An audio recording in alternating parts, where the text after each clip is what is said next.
एक बार फिर से आप लोगों के बीच में आपका हमारा आरजे अभिनव, ज्ञानवाणी रेडियो पर 90.4 मेगाहर्ट्ज कम्युनिटी रेडियो ज्ञानवाणी।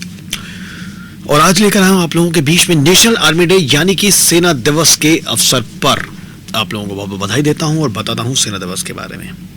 सेना दिवस के अवसर पर पूरा देश थल सेना की वीरता, अदम्य साहस और शौर्य की कुर्बानी की दास्तां को बयां करता है। जगह जगह कार्यक्रम आयोजित किए जाते हैं। दिल्ली में सेना मुख्यालय के साथ साथ देश के कोने कोने में शक्ति प्रदर्शन के साथ साथ भारतीय सेना की मुख्य उपलब्धियों पर कार्यक्रमों का आयोजन किया जाता है। सेना दिवस भारत में हर वर्ष 15 जनवरी को लेफ्टिनेंट जनरल और बाद में फील्ड मार्शल बने के.एम. करियप्पा जी के भारतीय थल सेना के शीर्ष कमांडर का पदभार यानी कि चीफ ऑफ आर्मी स्टाफ का पदभार ग्रहण करने के उपलक्ष्य में मनाया जाता है।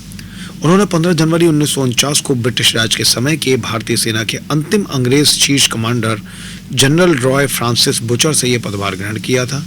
यह दिन सैन्य परेडों, सैन्य प्रदर्शनियों व अन्य आधिकारिक कार्यक्रमों के साथ साथ नई दिल्ली व सभी सेना मुख्यालयों में मनाया जाता है। इस दिन उन सभी बहादुर सेनानियों को सलामी भी दी जाती है जिन्होंने कभी न कभी अपने देश और लोगों की सलामती के लिए अपना सर्वोच्च न्यौछावर कर दिया। इतिहास 15 अगस्त 1947 को जब भारत स्वतंत्र हुआ तब देश भर में व्याप्त दंगे फसादों तथा शरणार्थियों के आवागमन के कारण उथल पुथल का माहौल था। इस कारण कई प्रशासनिक समस्याएं पैदा होने लगी और फिर स्थिति को नियंत्रित करने के लिए सेना को आगे आना पड़ा। इसके पश्चात एक विशेष सेना कमांड का गठन किया गया ताकि विभाजन के दौरान शांति व्यवस्था सुनिश्चित की जा सके। परंतु भारतीय सेना के अध्यक्ष तब भी ब्रिटिश मूल के ही हुआ करते थे। 15 जनवरी 1949 को फील्ड मार्शल के.एम. करियप्पा स्वतंत्र भारत के पहले भारतीय सेना प्रमुख बने थे। उस समय भारतीय सेना में लगभग 2 लाख सैनिक थे। उनसे पहले ये पद commander general Roy Francis butcher के पास था। उसके बाद से ही प्रत्येक वर्ष 15 जनवरी को सेना दिवस मनाया जाता है। के.एम. करियप्पा पहले ऐसे अधिकारी थे जिन्होंने फील्ड मार्शल की उपाधि प्राप्त की थी और उन्हें यह उपाधि दी गई थी। उन्होंने साल 1947 में भारत पाक युद्ध में भारतीय सेना का नेतृत्व किया था।